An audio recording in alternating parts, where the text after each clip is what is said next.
नमस्कार। हम सभी पर महाराज जी का आशीर्वाद और बजरंगबली जी की कृपा सदैव बनी रहे। आज के इस अंक में हम आपको कर्मों का एक ऐसा खेल बताने वाले हैं जो यदि आप समझ जाएंगे तो अपने कर्म और अपना भाग्य आप स्वयं संभाल पाएंगे। रामायण, महाभारत और गीता, इन सभी में यही एक सत्य बताया गया है और इसी सत्य को राम, अर्जुन और कृष्ण ने समझा था, जिसके कारण वो भगवान राम, अर्जुन और श्री कृष्ण बने। और आज इसी सत्य को अगर आप समझ लेते हैं तो अपने कर्म और अपना भाग्य आप स्वयं लिख सकते हैं। तो चलिए वीडियो की शुरुआत करते हैं। सबसे पहले कर्म को समझते हैं। हम कई जन्मों से जो कर्म करते आ रहे हैं वो कहलाते हैं संचित कर्म, जो हम पिछले कई जन्मों से इकट्ठा करते आए हैं, क्योंकि हम इस जन्म से पहले कितने और योनियों में जन्मे होंगे ये हमें तो पता नहीं है, और कितने कर्म इकट्ठा किए होंगे वो भी हम नहीं जानते। तो वो सारे कर्म जो हम पिछले सारे जन्मों में इकट्ठा करते आए हैं उसे संचित कर्म कहते हैं। और जो यमराज हैं वो हमारे इन्हीं संचित कर्मों को देखते हैं और सोचते हैं कि तुमने कुछ अच्छे कर्म किए हैं लेकिन कुछ बुरे कर्म भी किए हैं, और अब बुरे कर्मों की भरपाई करने के लिए तुम्हें धरती पर जाना पड़ेगा। लेकिन तुमने अच्छे कर्म भी किए हैं तो मैं तुम्हें मनुष्य बनाकर भेजता हूँ। तो संचित कर्म में से जो कुछ कर्म आपको इस जीवन में भरपाई करने के लिए यमराज देते हैं, और जो कर्म आपको भरपाई करने के लिए यमराज देते हैं उन्हें कहते हैं प्रारब्ध कर्म। तो यमराज जो होते हैं वो मान लीजिए एक कर्म देकर आपको धरती पर भेज दिए। एक साथ बहुत सारे कर्म नहीं देते हैं, एक ही कर्म देते हैं। अगर एक साथ सारे कर्म दे देंगे तो हम यहीं जल के मर जाएंगे। आप सोचिए आपके जीवन में अभी कर्म कितने सारे हैं, इसलिए कभी ऊपर कभी नीचे आपका जीवन होता रहता है, तब भी हम दुखी हैं। अगर ये सारे कर्म यमराज एक साथ ही एक ही दिन में हमें दे देते तो क्या होता? तो मृत्यु जो है ना वो ऐसे ही निर्धारित होती है, नेचुरल डेथ जिसे हम कहते हैं। कुछ लोग 80 साल जीते हैं, कुछ लोग 100 साल जीते हैं, तो उसका निर्णय इसी प्रारब्ध कर्म के आधार पर होता है। जब तक यमराज आपको कर्म देते रहेंगे तब तक आप जीवित रहेंगे। जिस दिन प्रारब्ध कर्म समाप्त हो जाएंगे उसी दिन मृत्यु हो जाती है, नेचुरल डेथ। तो अब यहाँ हम जीवन लेकर धरती पर आए हैं। क्यों? क्योंकि हमारे कर्म हैं। बिना कर्म के तो हम आते ही नहीं धरती पर, हमें मुक्ति मिल गई होती। तो ये जो नया जीवन हमें प्राप्त हुआ है इसके साथ हमें प्रारब्ध कर्म भी मिला है। आगे और भी बहुत सारे प्रारब्ध कर्म आएंगे, लेकिन सबसे पहला प्रारब्ध कर्म जो हम लेकर आते हैं वो इस बात का निर्णय करता है कि हमारा जन्म किस स्थान पर होगा, किस परिवार में होगा, किन परिस्थितियों में होगा। तो ये जो बातें हैं, ये जो परिस्थितियां हैं, ये हमारे पिछले जन्मों के जो कर्म होते हैं उनसे निर्धारित होते हैं। यानी कि आप अपना एक प्रारब्ध कर्म लेकर आए जिससे कि ये आप एक परिवार में, एक परिस्थिति में आप जन्म ले लेते हैं जो कि आपके हाथ में नहीं होता है। अब आप समझिए, जैसे कि अगर आप एक तामसिक जगह पर जन्म ले लेते हैं जहाँ लड़ाई झगड़े रहते हैं, तामसिक वातावरण रहता है, तो उसके कारण आपका जो स्वभाव बनेगा वो भी लड़ाई झगड़े वाला ही बनेगा और आपका एक तामसिक व्यक्तित्व बन जाएगा। और फिर उसी स्वभाव के अनुसार, उसी व्यक्तित्व के अनुसार आपका जीवन ऊपर नीचे चलता रहेगा।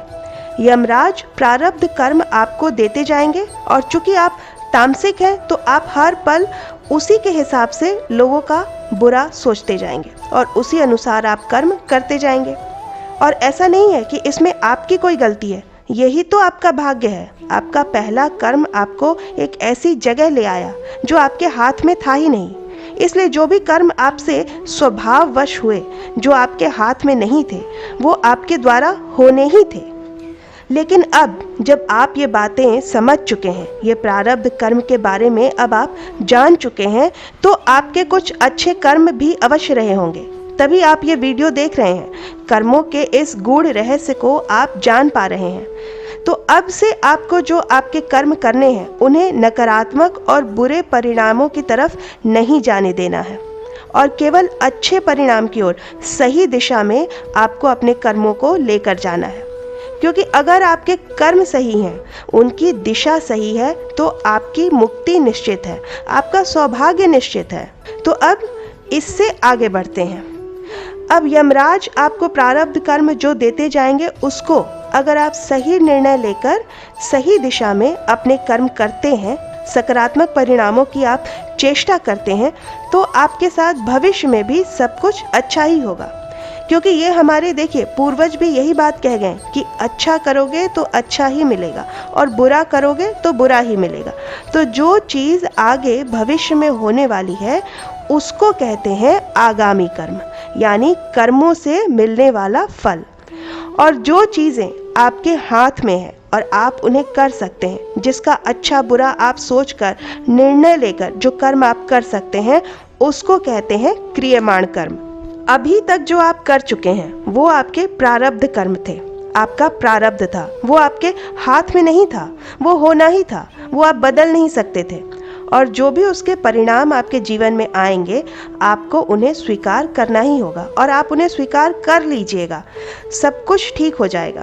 पर अब आज के इस अंक को सुनने के बाद आपके हाथ में आपके क्रियमाण कर्म हैं, जिन्हें आप सोच समझकर अच्छा बुरा विचार करके कर सकते हैं। तो आने वाले भविष्य में भी बहुत सारी चीज़ें आपके हाथ में ही होंगी, आपका भाग्य आपके हाथ में होगा। आप सोच कर विचार कर अपना कर्म करें कि आप जो भी कर्म करने जा रहे हैं, जो भी आपका कर्म होगा, वो आपके आने वाले भविष्य की स्याही है। आज का किया हुआ आपका ये कर्म ही आपके आने वाले भाग्य को निर्धारित करेगा, आने वाले भविष्य को निर्धारित करेगा। सकारात्मक कर्म सकारात्मक परिणाम ही लाएगा और नकारात्मक कर्म दुर्भाग्य ही लिखेगा आपका। इसलिए किसी भी कर्म को करने से पहले बुद्धि का प्रयोग करें। बुद्धि ही अच्छे बुरे की पहचान कराता है और हमें सही दिशा दिखाता है। मन पर ज़्यादा भरोसा ना करें, क्योंकि मन जो है, मन हमेशा चंचल होता है। वो अच्छा बुरा निर्णय नहीं लेता है, वो पसंद और नापसंद पर निर्णय करता है। जो चीज़ लुभावनी होगी, मन को वही पसंद आएगा। तो मन के निर्णय पर बिल्कुल मत जाइए और बुद्धि के आधार पर सोच विचार कर अपने कर्मों की दिशा को निर्धारित करिए। अपनी परिस्थितियों को अपने कर्मों पर हावी मत होने दीजिए, क्योंकि परिस्थितियाँ जो आपको मिली हैं, वातावरण जिसमें आप हैं, वो भले ही नकारात्मक हो, पर उस पर आपका कोई नियंत्रण नहीं था, वो आपके हाथ में नहीं था, वो आपका प्रारब्ध है।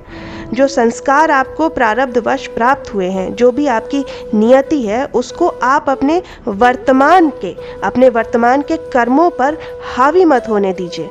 देखिए, प्रारब्ध जो है वो आपका शरीर लेकर आया है। आपकी आत्मा आपके शरीर से बिल्कुल अलग है।